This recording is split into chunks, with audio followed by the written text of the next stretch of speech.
Buenos días con todos. ¿Qué es el derecho a la ciudad? ¿A qué nos referimos cuando hablamos del derecho a la naturaleza?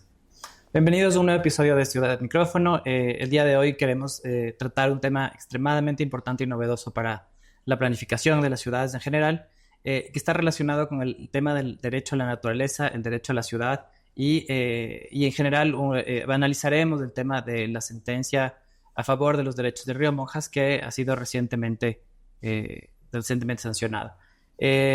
Para nuestro episodio del día de hoy tenemos dos invitados interesantísimos. Por un lado está Ramiro Ávila, él es abogado y licenciado en Ciencias Jurídicas por la Universidad Católica, cuenta con un doctorado en Sociología Jurídica por la Universidad del País Vasco, un máster en Derecho por la Universidad de Columbia y en general fue ex juez de la Corte Constitucional y docente en temas de derechos en la Universidad Andina Simón Bolívar. Y por otro lado nos acompaña Blanca Ríos. Blanca es bióloga también por la Universidad Católica del Ecuador. Cuenta con una maestría y doctorado por la Universidad de Barcelona, en España. Y realizó un postdoctorado con un tema sobre el enfoque de la efectividad ecológica de la restauración de ríos urbanos y paisajes altamente degradados. También nos acompaña porque fue parte del tema de la sentencia de Río Monjas. Con eso queremos dar inicio remarcando un par de temas y de datos importantes. Se han hecho a partir del tema del río Monjas varios análisis y varios levantamientos de información sobre la calidad del río y cuáles han sido sus afectaciones en el tiempo producto de la contaminación de la ciudad. De aquí que nos interesa conversar y entender un poco cuáles son las dinámicas de por qué los ríos en las ciudades y sobre todo en el caso de Quito tienen estos problemas y no han podido mejorarse en el tiempo, ¿no? Esto es un problema que lleva alrededor de 30 años que no termina de tener una solución pragmática.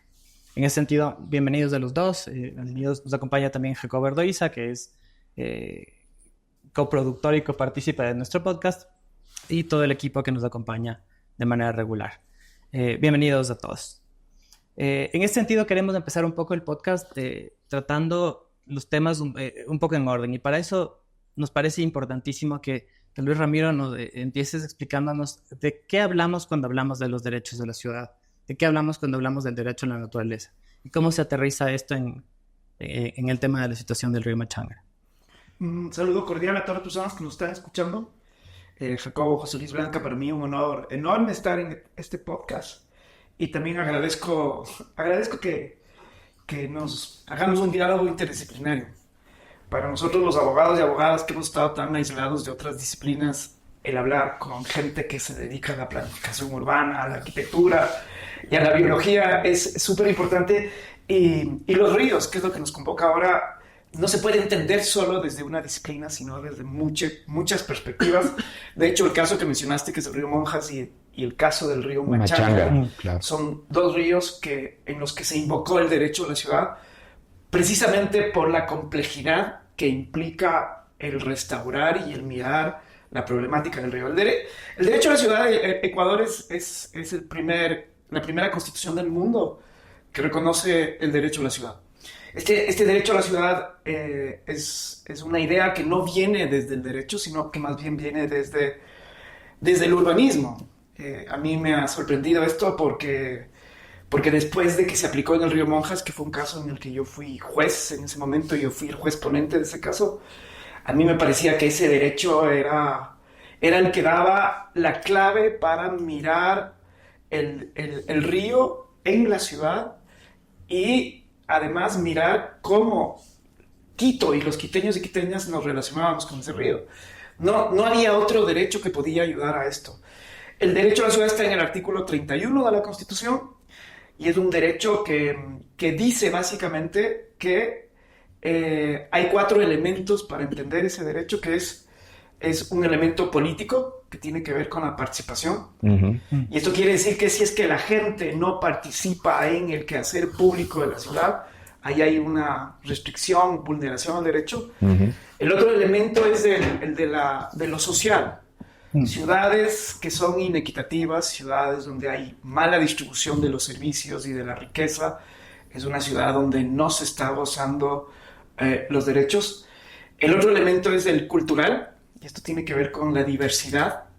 Acá en Quito es un lugar de mucha concentración de migrantes nacionales y extranjeros, un lugar donde se encuentra lo rural con lo urbano. Entonces, esa convivencia pacífica y esa interrelación es parte del derecho a la ciudad. Y el cuarto elemento que tiene mucho que ver con lo que vamos a hablar hoy día, tiene que ver que las ciudades tienen que ser sustentables. Y esto quiere decir que tiene que vivir con armonía, con lo verde y lo azul que tiene una ciudad. Entonces, el derecho a la ciudad, entonces, tiene que ver básicamente con el reconocimiento de que las personas y los pueblos ejercen sus derechos, sus otros derechos, en un espacio. Ese espacio es la ciudad. Acá yo, por ejemplo, Ramiro Ávila, vivo, trabajo, consigo mis alimentos, tengo mi vida social, hago mi vida afectiva, y ese espacio no puede ser indiferente. Entonces, cuando ese espacio, la ciudad, es un espacio que impide todos estos elementos, lo social, lo político, lo cultural, lo ambiental, es un lugar donde no se van a ejercer otros derechos. Por eso es súper importante esto. Entonces, cuando, por ejemplo, en el río Monjas hay una persona, porque el río Monjas comienza por los dueños de una casa patrimonial, que es la del Marqués de Solanda. Y esa casa está a punto de derrumbarse por la erosión que se provoca el río.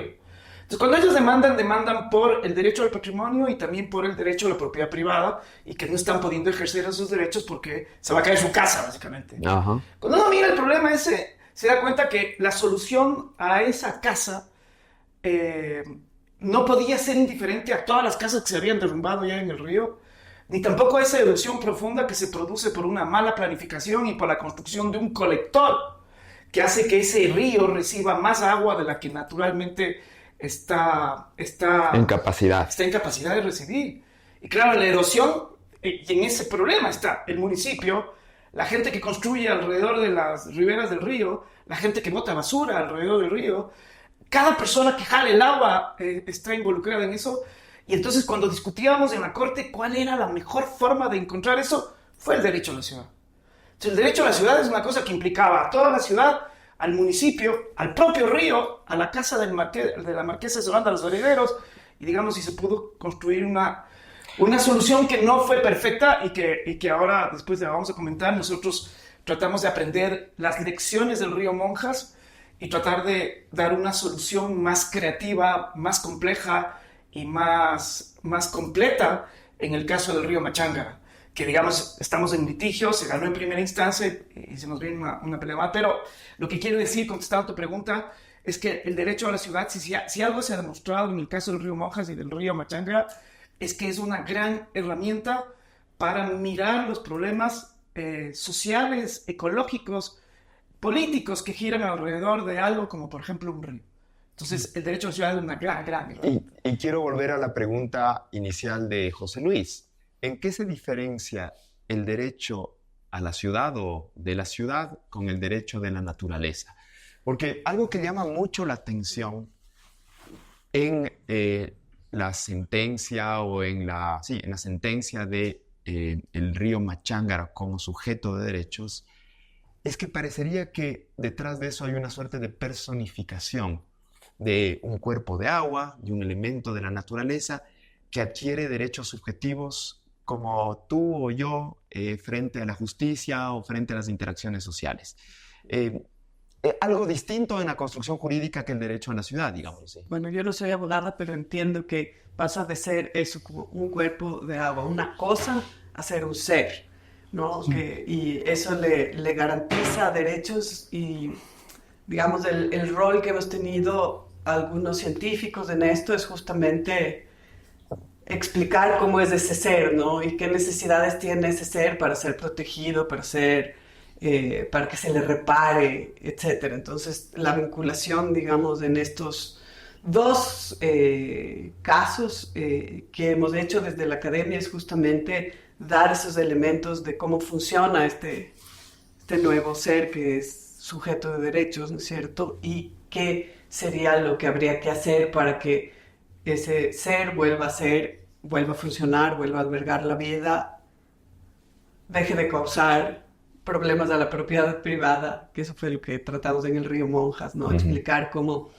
toda esta área impermeable del norte de Quito, de este colector que descarga en el río Monjas con una fuerza del agua en los picos, ¿no es cierto?, de tormenta que hacen que se vaya erosionando el canal del río, eran los que estaban causando eso, ¿no? Y cómo el caudal debía regularse no a través de acciones ahí en donde se está cayendo la casa, sino en toda el área de drenaje urbano impermeable que estaba ocasionando este efecto. Entonces, para mí sí fue un primer avance importante que se tome en cuenta esto, y de ahí nace la ordenanza verde-azul, que es básicamente un mandato de ese juicio, de esa sentencia, pero sí hay cosas que se logran incorporar ya no solo desde la ecología, pues del entendimiento de la dinámica natural de lo que es un río, una cuenca hidrográfica,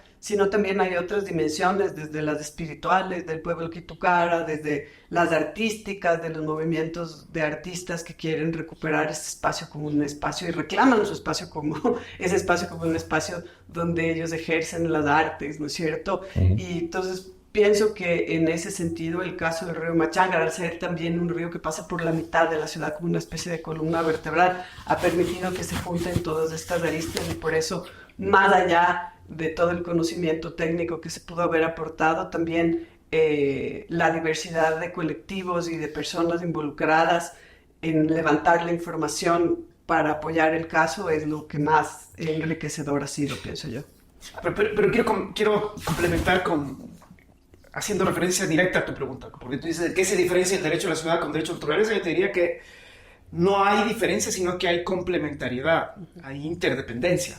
Entonces, cuando por ejemplo, tú piensas en los 4 elementos del derecho a la ciudad, esos elementos se tienen que ir a la luz de otros derechos. Por ejemplo, el elemento sostenibilidad de una ciudad ambiental se tiene que leer a la luz de los derechos de la naturaleza. No hay otra forma. Entonces, cuando tú miras al río, desde el derecho a la ciudad, hay que ver cuál es el funcionamiento de un río, cuál es la estructura de un río, cuál es el ciclo vital de un río, cuál es el proceso evolutivo de un río, derecho a la naturaleza.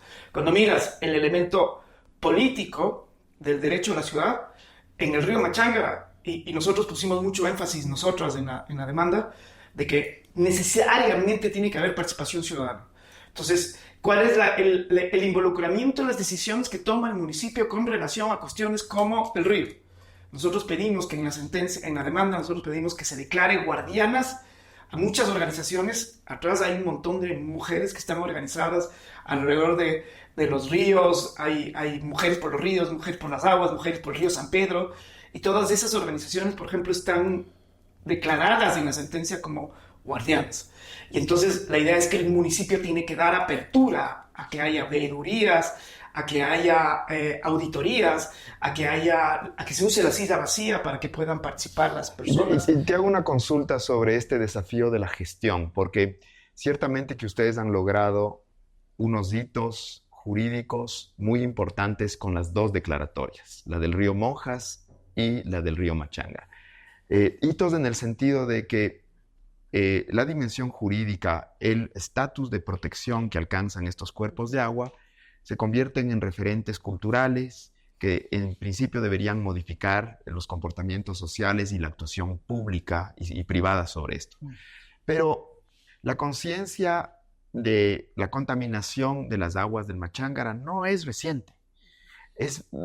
Tiene varias décadas, eventualmente ha atravesado la historia de 500 años de la ciudad, y hasta la fecha, por más que haya un marco normativo de mayor exigibilidad, vemos que hay un rezago en las actuaciones a favor de la recuperación del río. Igual en el río Monjas a otra escala. Es decir, cómo la posibilidad de impulsar este marco jurídico de protección y de defensa puede de verdad abrir caminos para la recuperación de estos pasivos ambientales y convertirlos en el fondo en recursos para el desarrollo y la vida. ¿Cuáles son los desafíos concretos que tiene Quito? Sí, bueno, tiene muchísimos desafíos, pero yo creo que en lo que ayuda a la sentencia del río Machangara es que independientemente de quién sea alcalde y la administración, eso se tiene que lograr, porque es un desafío que es a largo plazo, ¿no? Entonces no puede depender de los 4 años que está El alcalde. Entonces, Pero es un punto de partida esto, exactamente, para que haya una constancia en esta generación de cambios. Ahora, otra cosa que a mí me parece súper importante de la sentencia es que establece el tema de incentivos para que los privados puedan contribuir a esto, que es algo que, o sea, las iniciativas personales, privadas... Por ejemplo, nos puedes dar un... Exactamente, puedes, si tu empresa o tu urbanización, que ya hay ejemplos además en Quito, que están al lado de la quebrada, deciden tratar sus aguas residuales de ellos mismos y no tirar a la quebrada el agua residual, ya debería haber más incentivos para que esos ejemplos se repliquen. Y entonces, este tipo de cosas lo que hace es reducir en el espacio los problemas, que al final, como las cuencas hidrográficas, los ríos son el reflejo de lo que pasa en el territorio, ¿no? Reciben todos los impactos. Entonces, si el río está mal, el territorio está mal. Y si el río empieza a mejorar, es que empezamos a mejorar como el territorio de la ciudad de Quito. Entonces, ahí es cuando... incentivar los cambios, incentivar que tu administración zonal priorice, ¿no es cierto?, estos cambios frente a otras cosas. Pero además yo creo que toda la infraestructura verde de la ciudad contribuye a un montón de cosas, no solo a la mejora del río, sino a la mejora de la temperatura, de la movilidad, del esparcimiento, de la recreación. Y es ahí cuando todas estas cosas que tienen que pasar en la ciudad, que la ciudad te tiene que garantizar como ciudadano o habitante de ella mismo, se conjugan para hacer que todo esto mejore para todos. Entonces, si tú mejoras la infiltración de las aguas lluvias a través de parques, vas a aumentar el índice verde de la ciudad, disminuir la temperatura, mejorar la calidad de vida de las personas, de los niños, ¿no es cierto? Puedes generar espacios que se abran a la cultura. Curiosamente, este deber ser, este desafío por una gestión racional de los recursos hídricos, tiene unos contrapuntos en la cotidianidad alarmantes. O sea, los incendios que hemos visto en esta semana en las quebradas, en épocas de verano tórrido, o los desbordamientos de las quebradas del Pichincha en épocas de invierno, demuestran que en la práctica es una gestión muy laboriosa, compleja, costosa. La infraestructura verde es otra de las infraestructuras que la ciudad tiene que gestionar, y visiblemente el cambio climático supera las posibilidades concretas de hacer que estos recursos que podrían asegurar calidad de vida no estén sino desafiando a las poblaciones y poniendo un poco en jaque el sistema infraestructurado del territorio. Es un poco la sensación que tengo. Ahora, a mí yo concuerdo con lo que dices, pero la pregunta que a mí me queda un poco en el aire para también los invitados es, aparentemente la inversión en infraestructura verde termina siendo más costosa cuando comparas dólar por dólar la relación entre una infraestructura gris, el muro de contención, la ruta viva y todo el hormigón que tenemos en las paredes de las montañas y los cortes, y la infraestructura verde que incorpora, además de la solución puntual hacia la que se está apuntando esta infraestructura, una serie de soluciones multidimensionales que te da la infraestructura verde. Pero una versus la otra, parece que esta es más costosa cuando se analiza desde la visión de la contratación pública, en la que lo que gana es el que me ofrece más barato. En el largo aliento, los costos evitados que te genera los desbordamientos de las quebradas del Pichincha y todos los problemas de las quebradas hacia los valles no se valoran en estos procesos. Y a mí esto me parece interesante porque es un problema de estructura normativa que te dice, para que los recursos del Estado sean eficientes hay que gastar menos, sin poder valorar los beneficios ambientales o los costos evitados de incorporar este tipo de infraestructuras. ¿Por qué hay este divorcio? ¿Por qué no podemos hacer esta conjunción? José Luis, creo que estás topando el centro del debate que tuvimos con el municipio. Y que tuvimos en la audiencia y que estamos teniendo ahora que salió la sentencia. Me parece que sigue habiendo este divorcio de dos visiones que a mí me parecen que me parece a mí que son tan fáciles de complementar, y no entiendo por qué el municipio no puede hacer esa unión. Básicamente el debate es este. El municipio cree que la única y la mejor solución es construir plantas de tratamiento de aguas residuales, como llama el alcalde, industriales. Entonces, algún rato se planificó una que se llama Vindobona, que este municipio la desechó y pensó en construir tres grandes plantas en Quito urbano. Hay otras más plantas en el Quito rural, pero en el Quito urbano 3 plantas. Y durante el juicio, ellos, básicamente el argumento del municipio era, estas son las soluciones, esto cuesta no sé cuántos millones y se hace en no sé cuántos años. Las soluciones que están planteando los demandantes no son soluciones viables, no son soluciones financiables y son soluciones muy difíciles de gestionar, por lo que no vale la pena siquiera asumirlas. La posición nuestra, era esas soluciones a gran escala industriales, está bien hacerlas, pero como tú usaste una palabra pero perfecta, que es esta de multidimensional. Porque la idea es que esta carga que se tiene de limpiar un río que ha sido el corazón de Quito para asentarnos, para vivir, para todo, y ahora, digamos, es una cloaca. Digamos, no es un asunto solo del municipio. Entonces, el municipio dice, esto es con nosotros como una gran inversión millonaria. Nosotros decimos, sí, pero también es un asunto de la ciudadanía con inversiones locales y con propuestas descentralizadas. La otra cosa ¿es solo solución industrial del municipio? Nosotros decimos, sí, pero también hay soluciones basadas en la naturaleza. Hay por ejemplo, se presentó el proyecto de la UDLA, que la Blanca quizás podría hablar más, y también ahí, digamos, trajimos a Miguel Trotsky, que tiene un proyecto que se llama Yacunina, y en ese proyecto ya han hecho hay varias urbanizaciones y casas que están haciendo soluciones, desconectándose de la alcantarilla y haciendo soluciones súper creativas y que son posibles hacer. Nosotros estamos diciendo, hagamos pilotaje en cada una de las administraciones zonales. Y el experto de luego dijo, sí es posible. Dice, si es que en el barrio Bellavista deciden usar un pedazo del parque metropolitano, parte del barrio se puede desconectar y hacer un humedal y tener ahí, digamos, planta de regadíos y sentir que el popó tuyo se convierte en fertilizante y que tu orina se convierte en agua de riego. Se puede. Y este señor, ¿cómo se llama? Santiago Piedra. El Santiago Piedra, cuando le preguntamos, ¿hay otros lugares que se te ocurren en Quito donde podría haber situaciones parecidas? La planta de la UDLA es, digamos, una planta que tiene 60 metros cuadrados y que te limpia el agua de 2.000 personas permanentemente y de 12.000 personas flotantes. Imagínate esto. Digamos, es una iniciativa privada. Decimos, sí se puede en la ciudad, sí se puede. Se puede hacer en el condado, decía él. Hay barrios donde hay, en urbanizaciones nuevas, se puede hacer. Y es esto lo que hace falta. Entonces el municipio sigue haciendo lo que está haciendo, pero no solo eso. Entonces hay varios actores. Y la otra cosa que nosotros le llamábamos la atención al municipio en esta cuestión multidimensional es que, por ejemplo, en el río Machángara, el 20% de las aguas son industriales. Esto no debería pasar, pero si habría un control ambiental adecuado, porque la normativa está ahí, 20% de las aguas de las industrias que están en el sur de Quito están, digamos, externalizando los costos. Están ganando más, están ahorrando dinero y nos están jodiendo toda la ciudad.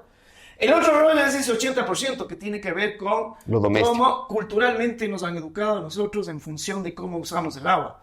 Tenemos Quito, digamos, de las mejores aguas de Quito y tenemos de las peores aguas que desechamos. Ahí hay una ruptura entre el agua que tomas y el agua que tiras. Y esa ruptura conceptual, cultural, epistémica tiene que romperse. Entonces tenemos que ser gratos con el agua que recibimos y tenemos que ser gratos cuando la desechamos. Entonces nos vale un pepino el agua, cómo lo botamos. Entonces vamos a cambiar el aceite del auto, no nos importa dónde va esa agua. Utilizas shampoos, no nos importa si es que esto genera peor o menos o más daño al Machángara. Jalas el agua 80 veces para que se te vaya un papel higiénico, un pedazo de popó, lo que sea. Digamos, hay una irresponsabilidad enorme. Entonces todos, lo que decimos al municipio es, oiga, municipio, piensen que todos estamos involucrados, las soluciones son muchas, y lo que usted está haciendo durante los últimos años no ha funcionado. Así que experimentemos cosas nuevas. Esto quizás para mí es la ventaja de esta sentencia que estamos diciendo, municipio, el juez le obliga y haga otras cositas más de las que ha hecho que no ha funcionado. Ahora, Ramiro, es interesantísimo lo que dices, pero un poco también para la audiencia me parece interesante entender cuáles son las consecuencias de esto, de no asumir esta visión multidimensional de las acciones que debe tener el río y cuáles son las consecuencias de lo que ha ocurrido producto de la falta de asumir este tema.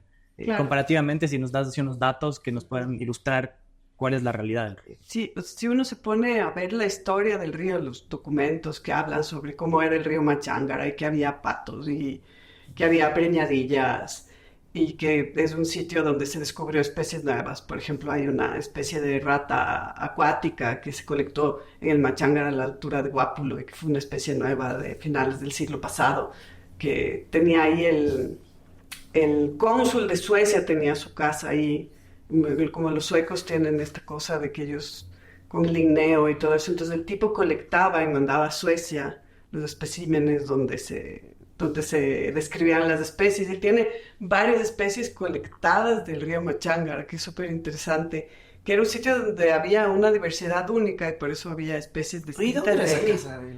No sé exactamente dónde. En Guápulo, allá abajo. Guápulo, es en Guápulo. Cerca del río. Tenemos que preguntarle a Miguel Pinto, que es el que me contó toda esta historia, que tenía la casa ahí en... La orilla del río. O sea, era un río vivo con... Totalmente vivo. De hecho, mi abuelo que nació en Ambato, pero que vino a estudiar de joven a Quito, dice que él iba de joven a bañarse en el río, que había unos sitios de baño que la gente todavía iba. Entonces, me imagino que a esas alturas ya había impactos de la ciudad, pero no lo suficientes para ahuyentar a los ciudadanos como es ahora, que no te puedes ni acercar del olor, etc.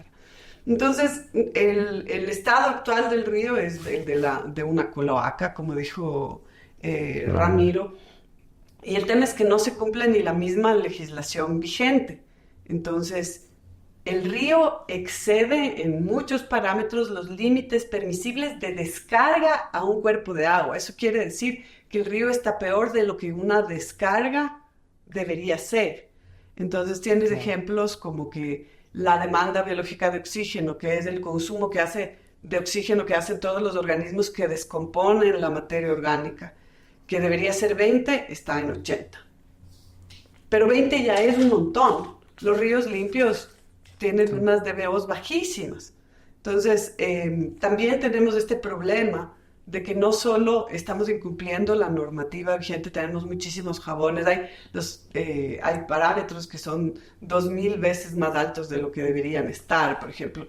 Y eso si le comparamos con la normativa de descargas, pero si le comparamos con nuestra normativa de la preservación de la vida acuática, ya es una locura, no se cumple para nada, es un río que no puede albergar otra vida que no sea la de los descomponedores. O sea, no es un río totalmente muerto el Machángara. Todavía hay bacterias, hongos que están haciendo la función de descomposición y que además son interesantísimos porque están resistiendo contaminación de metales pesados, fármacos, aceites y grasas brutales, pero siguen ahí haciendo su trabajo. O sea, es interesante porque ahí puede estar mucho material biológico de respuesta justamente a la degradación de estos compuestos.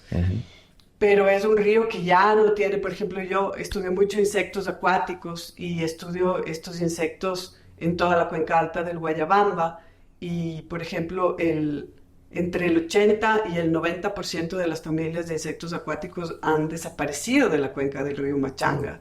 Entonces, de encontrar 50, 60 grupos diferentes, si voy al río Machángara encuentro uno y unos 3 que 4, ¿no? O sea, ¿Y qué consecuencias en la salud pública tiene esta degradación ambiental? Es terrible porque primero hay un montón de enfermedades transmitidas por el agua, que al no haber un tratamiento de aguas residuales efectivo, pues inexistente, todo esto se bota directamente al río. Nosotros estamos a 2.800 metros sobre el nivel del mar y le botamos esto a todos nuestros conciudadanos de la cuenca del río Esmeraldas y esto llega finalmente allá. Y no solo salud pública a través del contagio a otros humanos, pero al ganado, a los animales, a los cultivos, ¿no es cierto? Y eso vuelve a la ciudad en forma de alimentos también. Entonces es un problema circular. Además es una bomba de tiempo esto, porque tú también con todos los medicamentos que nos tomamos, luego se van con la orina y eso genera bacterias resistentes a los antibióticos, genera daños fisiológicos en todos los antiinflamatorios, eso hay ya mucha bibliografía que demuestra que esos antiinflamatorios generan daños en tejidos de peces, de insectos, las hormonas que nos tomamos también. Entonces es un problema que es terrible, ¿no? Y tiene unas Claro. dimensiones que Escala cuando lo jalas ambiente. la cadena no te imaginas, o cuando te pegas la pastilla no te imaginas, pero que se necesita tener soluciones. Y Ramiro decía que la solución es multidimensional, es decir, requieres de infraestructura a escala de ciudad, pero también requieres de actuaciones más o menos fuera del sistema.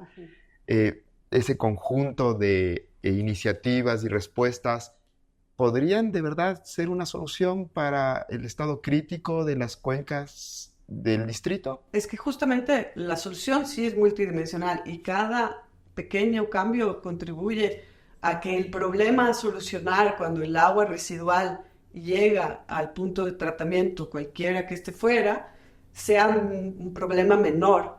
Un problema además que tenemos como ciudad es que estas soluciones no están contemplando ni cambio climático ni el crecimiento real que va a tener la ciudad, primero porque además es difícil, ¿no? Con los escenarios de crisis, capaz la población disminuya, pero tal vez aumente, ¿no es cierto? Con la pobreza sistémica del campo y la gente vuelva a venir a la ciudad.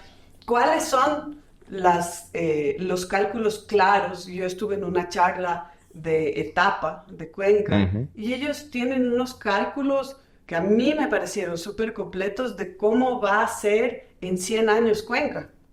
Y ellos están planificando su tratamiento de agua residual con una proyección de 100 años en cómo ellos proyectan o calculan que va a crecer la ciudad. Yo nunca he visto esos cálculos de aquí.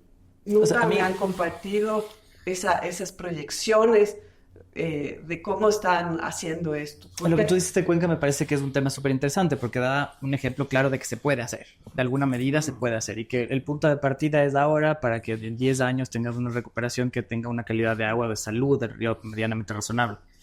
Y que en 20 años no vuelva. Y que en 20 años no vuelva porque la infraestructura deberá seguir creciendo porque esto genera una... En leyes dice jurisprudencia, esta idea de que así tenemos que hacer las cosas. Ahora, la pregunta que yo me hago es, ya aterrizando un poco en el tema de la ciudad, es, por un lado, yo siento la necesidad de que la ciudadanía asuma unas responsabilidades y esas responsabilidades tienen que construirse desde la educación, desde la cultura y desde un poco el palo también. O sea, hagámonos responsables de cuánto cuesta el agua y hagámonos, ¿por qué no nos hacemos responsables de cuánto cuesta el alcantarillado y el tratado? O sea, porque el momento que te suben $1 el agua, todo el mundo salta hasta el techo porque no quieres pagar más. Pero esto es una responsabilidad que tiene que hacerse desde el público y asentar un palo. Pero no es ese el problema de fondo, Ramiro. Es decir, que Quito tiene agua potable traída de Baeza, con fuentes y acueductos importantes, que es relativamente barata y tiene una cobertura muy grande, agua que consumimos. Pero José Luis dice, no hay ninguna monetización del agua residual. No hay una tasa de saneamiento que permita alimentar un fondo y por lo tanto el ciclo del agua económica y políticamente es inviable. ¿No es ese el problema de fondo? ¿No es que es inviable cobrar una tasa de saneamiento en Quito que por ahí termina costando más que la tasa de potabilización de agua? ¿Por qué se explica que teniendo diagnósticos fehacientes a la distancia de nuestras narices, durante décadas no hemos actuado? ¿Por qué no hay una decisión política de construir una infraestructura, si no para los siguientes 100 años, para los siguientes 20 o 30 años, que sí son modelizables?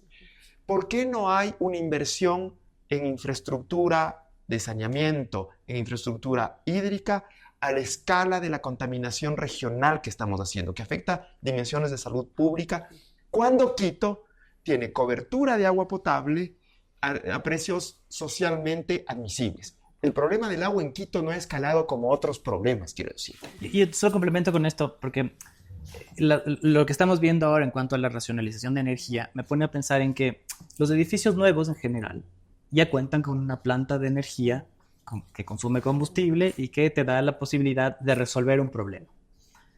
¿por qué no tenemos estas obligaciones, complementando un poco lo que tú decías, como parte de la regla técnica de arquitectura? Que te diga, usted tiene que tener planta, pero también tiene que tener planta de tratamiento. Y así las aguas que eliminamos, y eso podría ayudar un poco a reducir estos costos de tratamiento que podría tener la ciudad en general, salgan más limpias. O sea, que botemos agua limpia al alcantarillado. Tal vez no necesariamente la solución más óptima. Pero quiero entender de verdad la dimensión ¿Pero por qué no económica pasa? y política de esta brecha entre el consumo de agua y el tratamiento. Sí, justamente yo creo que es un problema que sí se debe resolver, porque Quito tiene una de las mejores aguas potables de América Así Latina, es. pero también uno de los consumos más altos. Y es agua que nos estamos trayendo de la cuenca amazónica a la cuenca pacífica, y que es uno de los grandes problemas de los ríos urbanos, es que están recibiendo mucha más agua residual de la que estas quebradas pueden administrar. Entonces, en uno de los videos que sacó una de las chicas que estuvo involucrada en todo esto, había gente que le decía, el Machanga a la altura del río Sena está más abajo de lo que estaba cuando yo era guagua. Claro, porque el río está cada vez más profundo, se está socavando el canal. Entonces, parte de la solución es que consumamos menos agua como ciudad. O sea, nuestro consumo per cápita es altísimo, es el doble de lo recomendado por la OMS, ¿no? Entonces, sí hay cosas en actitudes que cambiar. Y en el conversatorio que tuvimos también por cuando se estrenó La vida de un río, ahí, por ejemplo, empresarios como Roque Sevilla decían, cóbranos más a los que podemos pagar. Sí nos pueden cobrar más, sí nos pueden cobrar por... Entonces también... A los que pueden pagar. Escalar las subvenciones de agua y alcantarillado y realmente empezar a cambiar el sistema de cobros, porque estamos externalizando la destrucción de la ciudad y el despilfarro de agua de otra cuenca. O sea, nosotros estamos tomando la cuenca, el agua de la cuenca amazónica y jalando la cadena con esa agua aquí, destruyendo los ríos con un consumo excesivo, ¿no es cierto? Sí es sistémico, sí hay cosas que se pueden cambiar y cosas que como ciudadanos tenemos que estar conscientes de que están pasando. Yo quiero hacer referencia, porque tú has mencionado esta cuestión del cobro de impuestos, tasas, contribuciones. Esa es una herramienta súper poderosa que tiene el gobierno, el nacional y el local, para estimular o desestimular el consumo. Entonces, por ejemplo, si tú obligas a cobrar, a que paguen por las bolsas de plástico, la gente va a llevar sus bolsitas de cartón. Si tú subes la gasolina al triple, porque yo soy de las personas que cree que tiene que subir la gasolina y no tiene que haber subsidios, creo que sí tiene que haber focalización, porque no es lo mismo 15 centavos para una persona que maneja una barca en la Amazonía o que está pescando en un barco, a las personas que estamos en la ciudad. Pero si sube la gasolina al triple, estoy casi seguro que la gente va a usar el auto estrictamente lo necesario. Y en la cuestión del agua es igual. Por ejemplo, tú tienes países de Europa donde te cobran por el uso de tu calefactor. Y entonces cuando te cobran un montón de dinero por el uso del agua que abres la llave o el uso del calefactor, tú cuando sales de la casa apagas. Pero cuando no te cobran, como pasa yo, o cuando te cobran poco, sí, güey, aquí tú entras a los hoteles y están todos prendidos los calefactores y uno no entiende cómo puede haber tanto desperdicio de energía. Entonces, si tú cobraras la tasa de una tasa o lo que De sea, saneamiento, por ejemplo. vas a tener más conciencia de lo que votas. Si es que eso cuesta. Entonces, el problema que tienen las tasas de estas cosas en países como los nuestros, donde son democracias tan disfuncionales, es que no logras ver la relación entre el impuesto, la tasa y el servicio que recibes.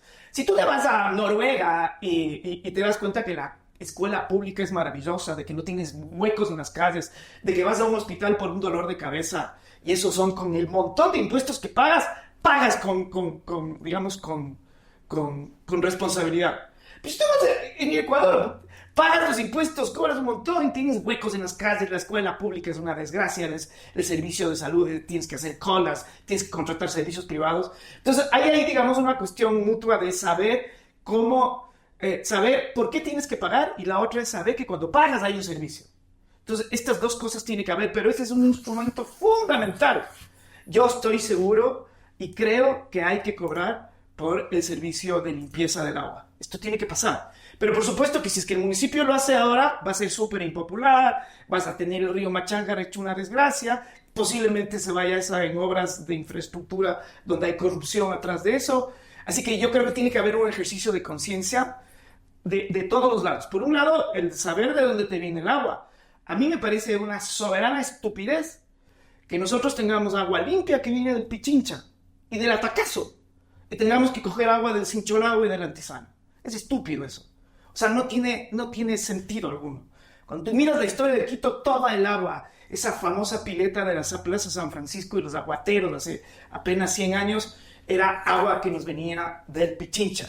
¿Cómo no? Claro. Ahora, fíjate, tenemos que construir toda una infraestructura, tubería, canalizar los aguas del río. Y lo que dice el Jorge Juan, y le vamos minando al pobre río, porque le sacas las piedras, después le llevas al agua del río, después le pones el fertilizante químico que se filtra al río, y después cuando llega el río Pita al Valle de los Chillos, y ese río ya no es natural, y después es puro canal de agua, y todas estas cosas. Cuando uno tiene conciencia de dónde viene y a dónde va, yo creo que ahí puedes tener responsabilidad para pagar el servicio y para usar de forma decente el agua.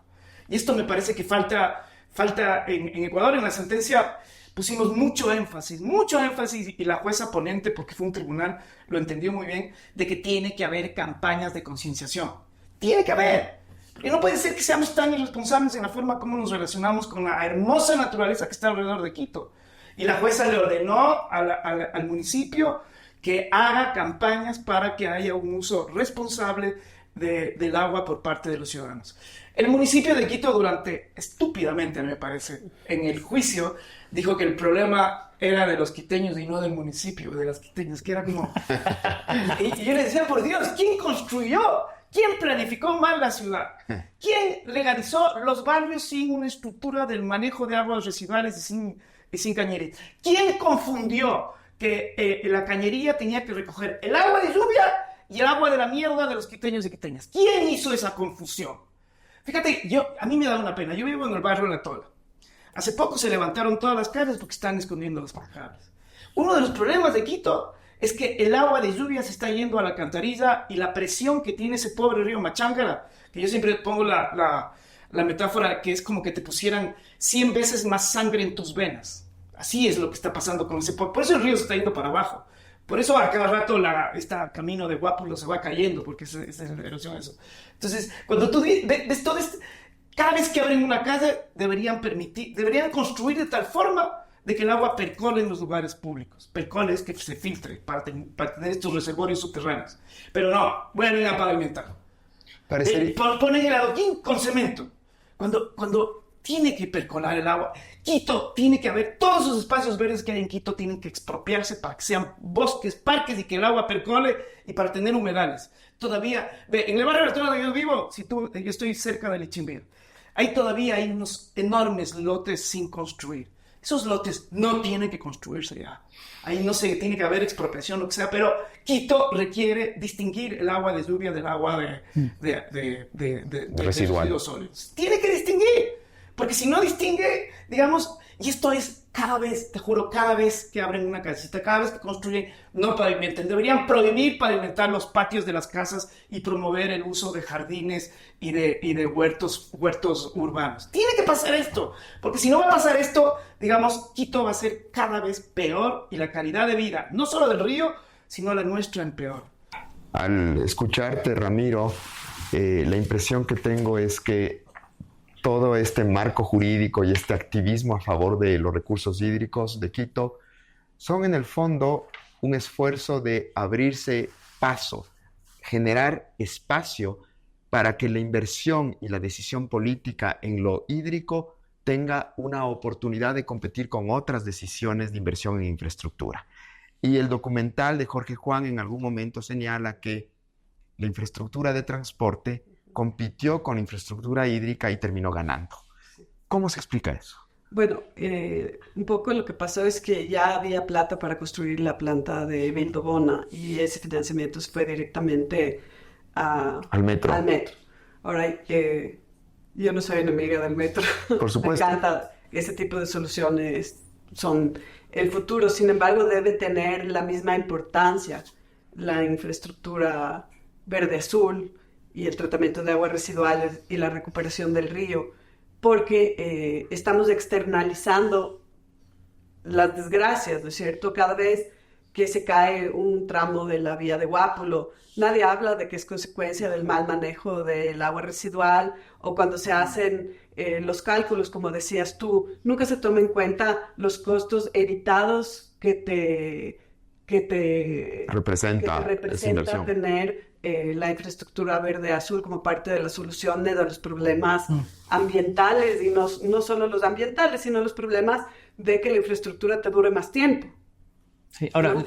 ahí yo tengo una pregunta, y está relacionada al tema de la participación que decías tú. Porque cuando pones sobre la mesa a todos los actores de la ciudad, vas a tener blancos y negros y toda la gama de grises que están en la mesa, ¿cierto? Pensando en que la priorización de la calidad y en la oportunidad de que los ciudadanos puedan acceder al derecho a la naturaleza y a la ciudad, no todos los actores deberían tener el mismo voto. Porque si es que vas a esta lógica de que la ciudad, como un principio conceptual, asuma que tiene que proteger la naturaleza para que, en consecuencia, los ciudadanos tengan una mejor calidad de vida, vas a tener que quitarles votos a algunos. Las industrias, no necesariamente quiero decirte con esto que las industrias no les vas a escuchar. Hay que escuchar, pero tienen que estar conscientes de que tienen que asumir más responsabilidades. Mientras que la comunidad, ¿qué te digo yo? Las frutileras de Tumbaco, ellos tienen un derecho, y yo creo que ellos tienen que tener un voto mayor. O sea, ellos tienen voto por 2. Porque las consecuencias de lo que ellos sufren a raíz de la contaminación del río y tal, que después asumimos nosotros cuando nos comemos las frutillas, no es su culpa, pues. O sea, no está provocado por sus propias acciones, mientras que la industria tal vez sí. ¿Cómo equilibrar este proceso participativo? Porque yo tengo la sensación de que los procesos participativos equivocadamente se han utilizado como bueno, pónganos todos sobre la mesa y sacamos la decisión que más se vota. Y eso yo creo que no tiene sentido, es decir, que conceptualmente no se planifica. Para mí, el tema de participación, o sea, justamente creo que el demandado es el municipio, porque es el planificador de la ciudad, ¿no es cierto? El que tiene que asumir estas consecuencias, por ejemplo, en el agua de riego de las tortillas, ¿no es cierto? Sí corresponden a su mala gestión del territorio, y esto genera esta externalidad. Ahora, la participación, esto que ha pasado con el Machangara es participación, ¿no es cierto? Es 40 movimientos sociales, un montón de académicos de muchas universidades, todos colaborando para esto. Estamos participando, ¿no es cierto?, de esta acción de protección usando las leyes y lo que la Constitución nos ha permitido para cambiar algo que vemos mal. La participación es también, y de hecho los ejemplos más exitosos a nivel mundial de restauración de ríos son los que empiezan desde la comunidad, desde a ver qué es importante para ustedes. Entonces, hay muchas veces que las quebradas o los ríos urbanos son sitios que la gente tiene miedo, ¿no?, de pasar. Y entonces la preocupación principal de las mujeres y de las familias de esas zonas es que les da miedo y que ahí roban y ahí violan y no sé qué. Entonces, es una oportunidad, la restauración de ríos, de restaurar también ese tejido social, decir, bueno, le vamos a iluminar por donde podemos pasar unas pasarelas para que sean más seguras y la gente vuelva al río. Pero esos diseños se tienen que hacer con la gente de los barrios y de las quebradas, y hay que escuchar cuál es su preocupación, cuáles son sus preocupaciones en su barrio relacionadas a la quebrada. Entonces, ¿cómo cambiamos, cómo modificamos para que ya no te preocupe o para que se revierta? Ya la quebrada no sea un sitio al que le huye, sino un sitio al que quieres ir. Se vuelve parte del espacio público de la ciudad. Exactamente.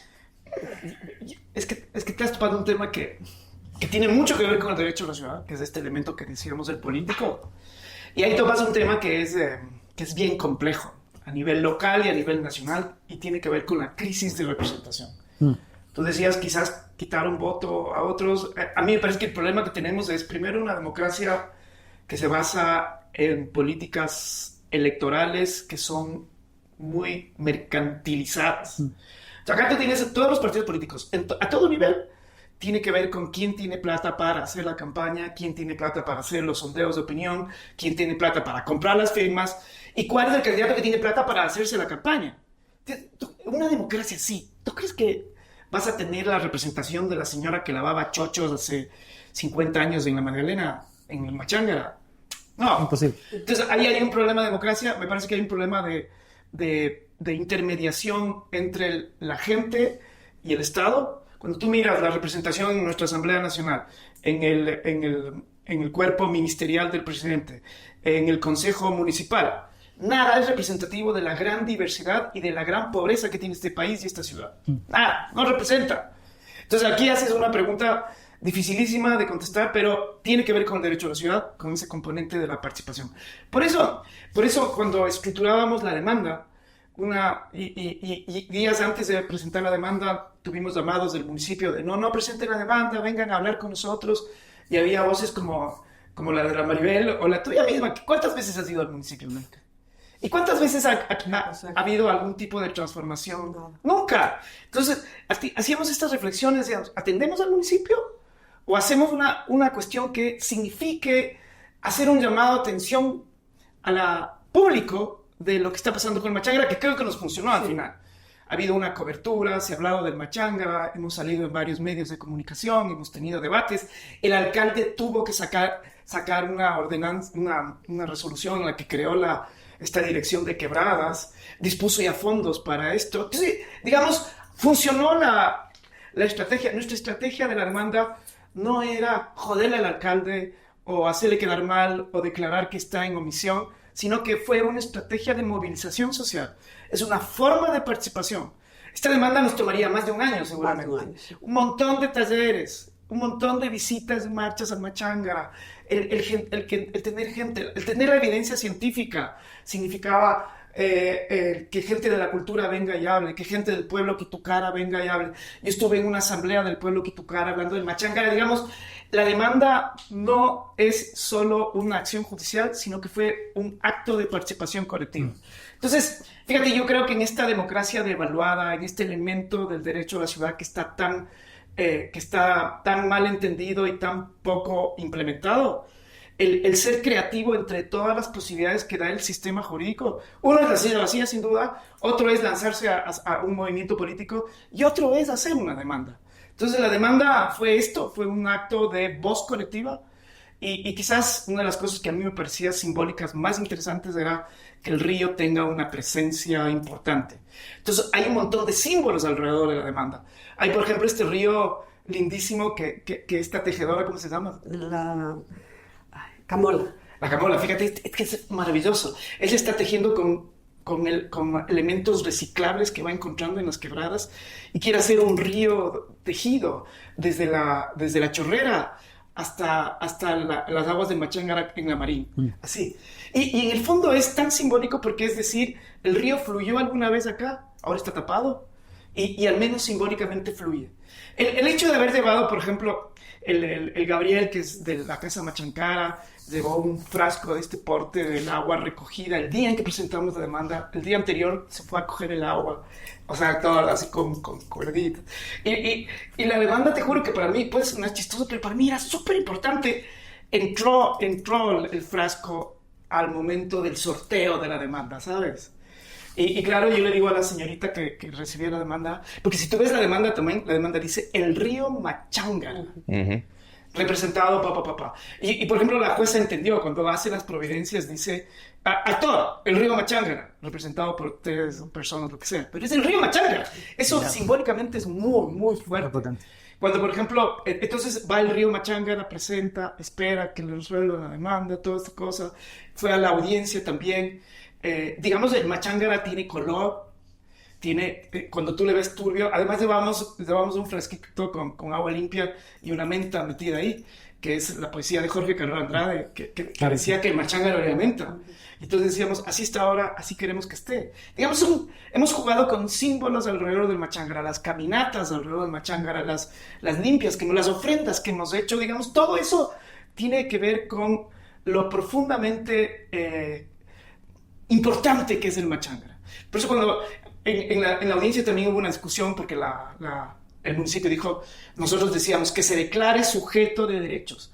El municipio sacó un argumento todos leguleyos en el sentido de que si se va a declarar sujeto de derechos, entonces la acción de protección no es la adecuada porque es una acción de reconocimiento. Yo qué sé, es unas cosas. Temas formales. Y la jueza fue lindo porque entendió la cosa. Entonces yo decía, ve jueza, ahorita es una mierda el Machángara. Le estamos dando el culo al Machángara. Queremos darle la cara. Y la forma de darle la cara es decir, ya no eres basurero, sino que eres persona. Ah, qué diferente es. Cuando le ves como persona, cuando le ves como un ser vivo, le respetas, te condueles, te da pena y le sanas. Este es el objetivo de la acción. Entonces, digamos, atrás hay todo esto y... ¿Cómo este capital cultural, este capital simbólico, este capital político que ustedes han construido para materializar un sujeto de derechos, podría creativamente generar capital financiero para revertir la situación? Y quiero ampliar un poco la perspectiva. Hemos visto durante las últimas décadas mucha innovación en la monetización de los servicios ambientales, de los bonos verdes, del reconocimiento financiero de todos estos beneficios que señalaba José Luis. ¿Ven que los estímulos del marco normativo están a la altura de los desafíos del tratamiento? ¿O sencillamente caemos en el deber ser normativo y en ninguna solución económica y financiera que pueda, en el fondo, revertir la tendencia? Un poco, sí se trató eso en la demanda. De hecho, una de las opiniones informadas hace todo un análisis de todo lo que no gasta el municipio cada año y cómo eso se puede... Es un montón. Es un montón. Y cómo eso ya puede ser el principio... El costo evitado, se llama.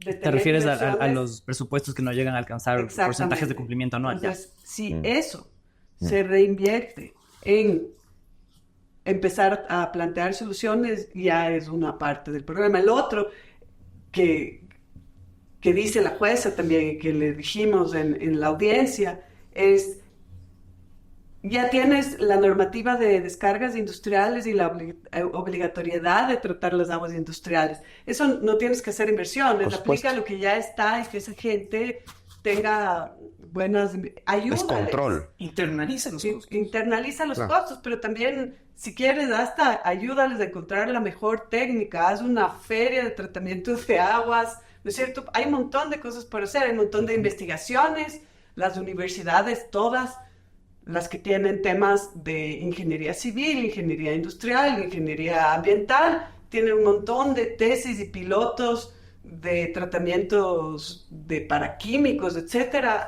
Promueve el cambio desde lo que ya tienes en la ciudad, que no le estás escuchando. Y yo creo que una de las cosas que se logra capitalizar es eso, que se escucha a los mismos expertos que ya están aquí, a las mismas comunidades que están sufriendo los efectos de las aguas contaminadas del Machángara, a la gente que quiere ver el río con otros ojos. Yo pienso que ahí hay ya una capitalización que nos costó el tiempo de juntarnos, pero el alcance que ha tenido esta demanda a nivel de que se empiece a hablar otra vez del Machángara, y eso es lo que decíamos al principio, así perdamos, ya hemos logrado que la gente vuelva a hablar del Machángara, vuelva a ver el Machángara, y eso es algo que ya es parte de la solución, que yo como votante tenga esa sensibilidad y que tal vez el candidato por el que yo quiera votar sea alguien que siga hablando de esto y que siga haciendo compromisos hacia esto.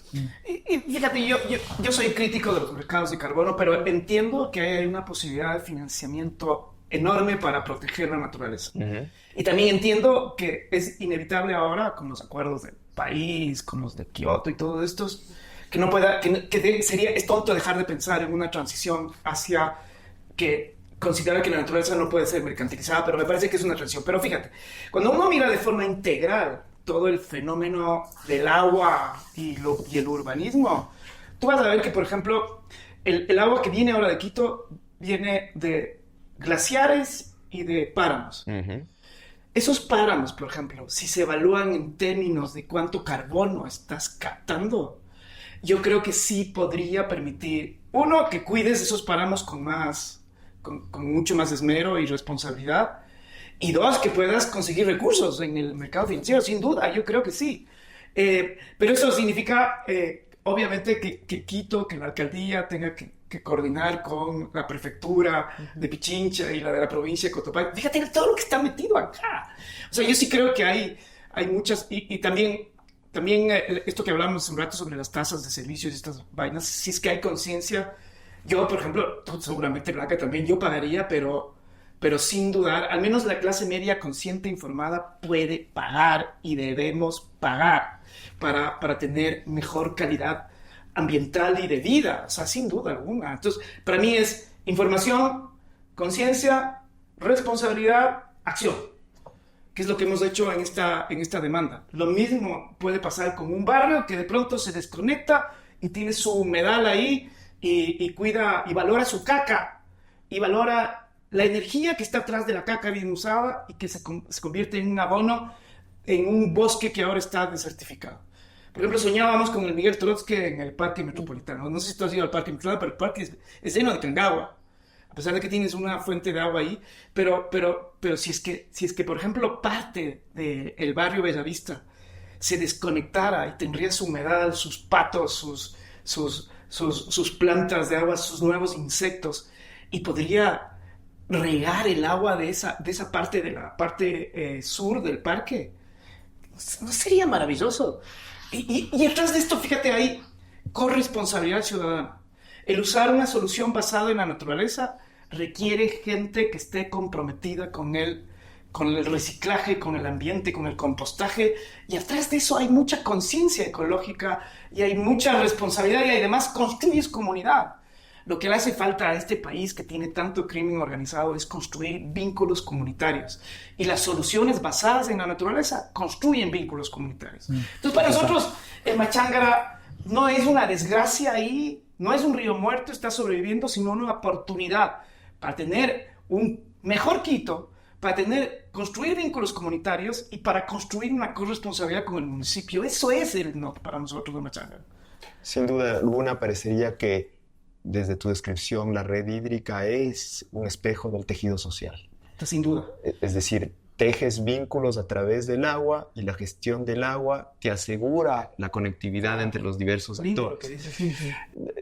Pero más allá de eso, insisto, parecería que este escenario de salida podría tener el capital social, el capital natural, la tecnología instalada, el conocimiento científico.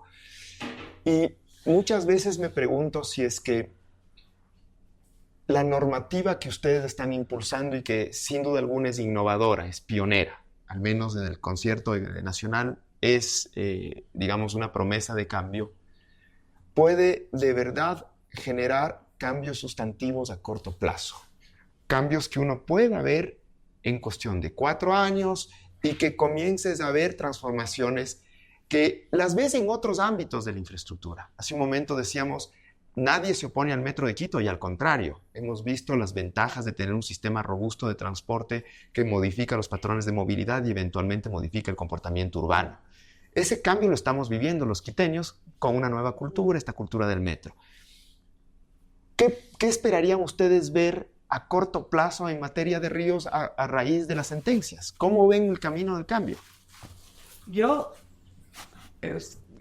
soy muy optimista en este aspecto. Pienso que solo controlando las descargas industriales ya empezaríamos a ver cambios un cambio sustancial en el mismo río.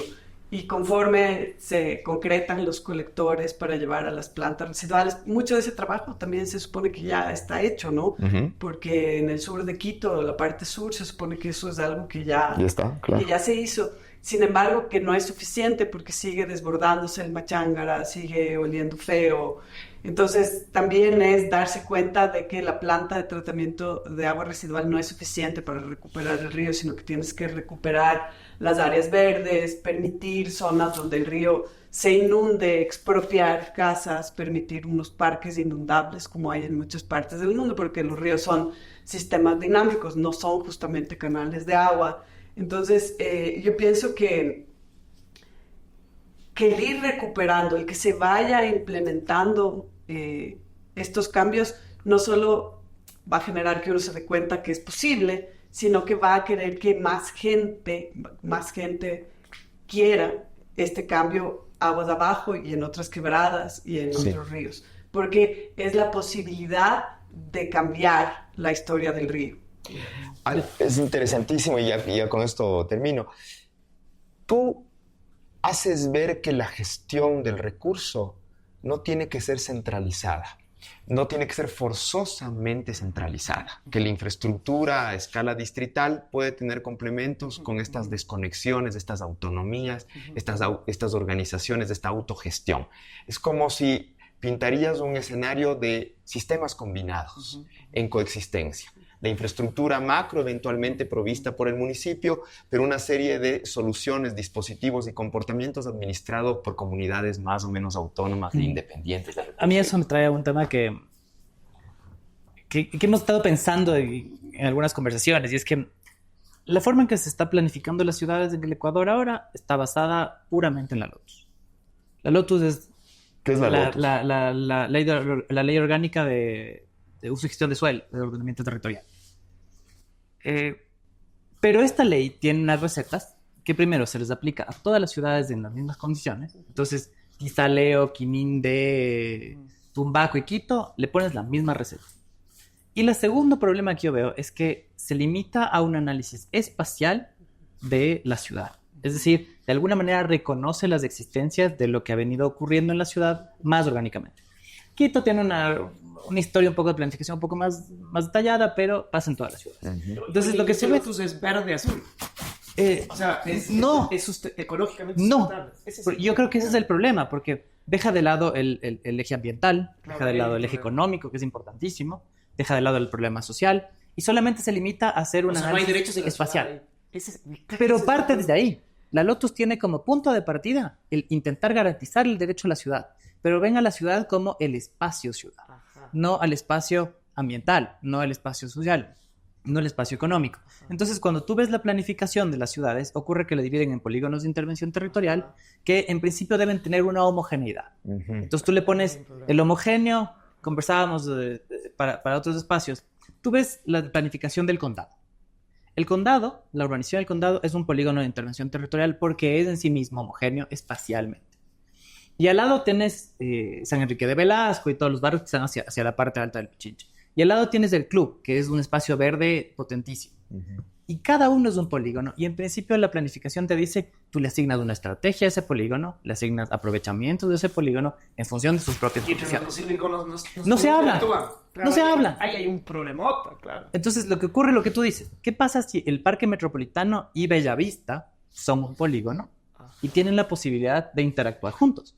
Pero ahorita no pasa. No pasa. Porque Bellavista es un polígono, el parque es otro polígono, tienen usos de suelo radicalmente diferentes, tienen un tratamiento urbanístico radicalmente diferente, tal vez entrando ya en la jerga de... ¿Y el barrio que está ahí abajo, cómo se llama? El que está ahí en el túnel de Guayasamín. El Bolaños. El Bolaños. Ya. Pero ese es otro mundo. Claro. Y como están todos separados, y no interactúan entre ellos, entonces tienes una calle que es una cosa absolutamente artificial, que divide la planificación del derecho y de la izquierda. Claro. ¿Cómo a través de un proceso que incorpore biólogos, incorpore juristas, urbanistas... comunidad, pues. Todos están desconectados. Hace exactamente lo opuesto. Claro. Y además, ni siquiera tienen que ver los polígonos con los barrios. Hay barrios que están divididos por polígonos diferentes porque son heterogéneos en principio. O hay polígonos que incorporan barrios que no tienen una relación real.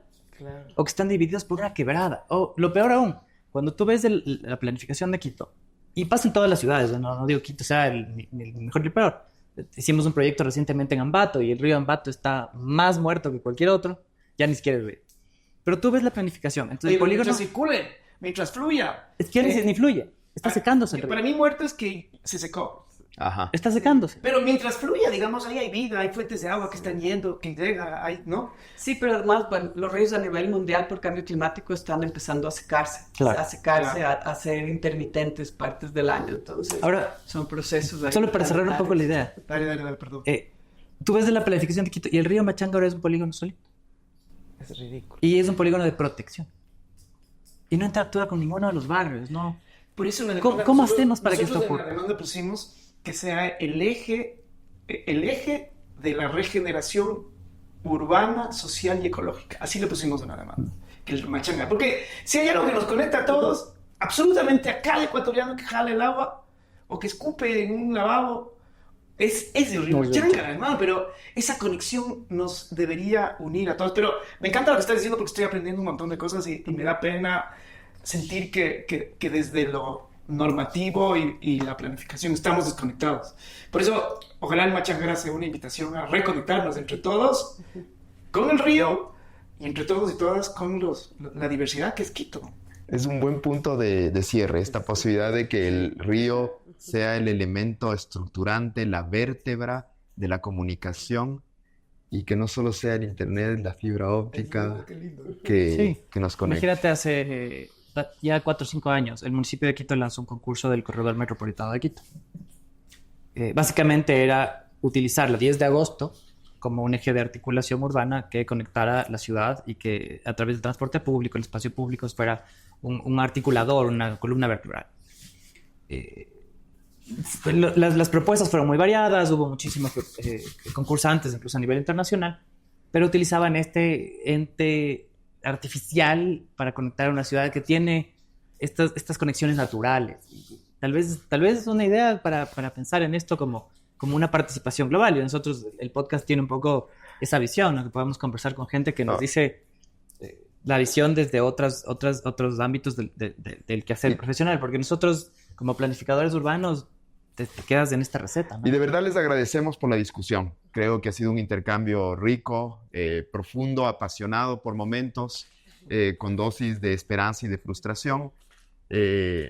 Ojalá podamos en algún momento retomar el diálogo cuando estas manifestaciones de cambio den de qué hablar y de qué analizar. Les agradecemos de verdad mucho por haber estado presentes en esto. Ustedes, gracias.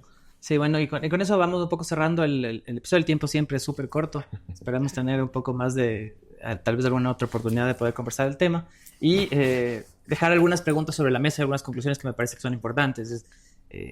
Es importante el análisis multidisciplinario para analizar la ciudad.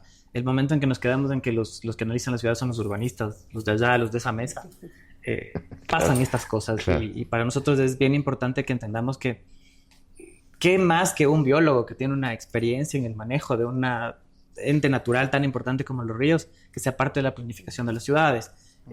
¿Por qué no hacemos que las leyes y la norma no sean una camisa de fuerza que nos permita salir un poco y ser creativos y dar la oportunidad a la ciudad de construirnos de una manera diferente y necesitar de que hayan juristas, abogados que nos digan si hay cómo? Porque la respuesta es no se puede, no. Ahí dice, está escrito, no hay chance.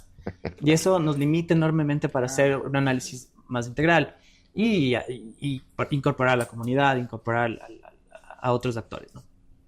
Y la otra es ver también la acción pública. Yo creo que es un tema que debería quedar sobre la mesa para que se puedan abrir otras discusiones. A mí me ha sorprendido la forma de la apelación del municipio de Quito. Todos. No estamos diciendo, y no es una posición necesariamente contraria, que se responda, pero una apelación que busque no cumplir este derecho me parece que no tiene ninguna justificación. Y no hablemos solo de Quito, no, o sea, estamos hablando de Ambato, estamos hablando de todo el recorrido del río Esmeraldas, de los cantones amazónicos por los que pasan los ríos, que deberían usar esto como un ejemplo para empezar a trabajar sobre estos temas. Con eso les agradecemos mucho a todos los que nos escuchan y agradecemos a nuestros invitados. Ha sido un diálogo muy rico y esperamos poderles tener en alguna otra ocasión. Esto es Ciudad Micrófono. Muchísimas gracias por escucharnos. Estamos en Spotify, en YouTube y nada, compartan, comenten. Todo comentario será siempre bienvenido. Muchas gracias. Gracias.